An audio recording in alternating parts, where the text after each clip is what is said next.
বৃষ্টি উপেক্ষা করে বন্দরে ব্যস্ততম সড়ক গার্লস স্কুল অ্যান্ড কলেজের সামনে পরীক্ষার চতুর্থ দিনেও এসএসসি পরীক্ষার্থীদের সুবিধার্থে যানজট নিরসনে কাজ করে যাচ্ছেন মহানগর যুবদলের আহ্বায়ক কমিটির সদস্য ও বন্দর থানা যুবদলের সভাপতি প্রার্থী মিনহাজ মিঠু।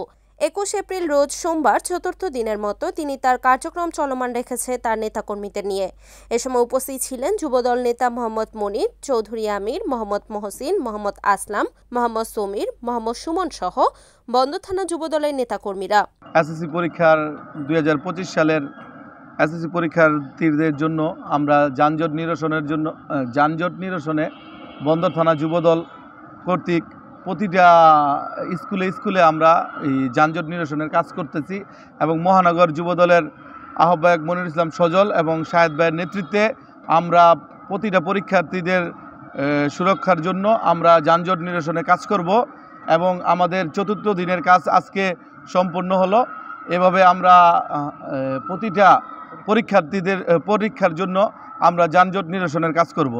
আর মানবাধিকার কাজ করতে কোনো লাগে না, দল লাগে না। আসলে মানবিক কাজ করতে আমরা যে কোনো কাজের জন্য আমরা বন্দর থানা যুবদল প্রস্তুত আছি এবং সামনে প্রতিটা মানবিক কাজের জন্য আমরা কাজ করব।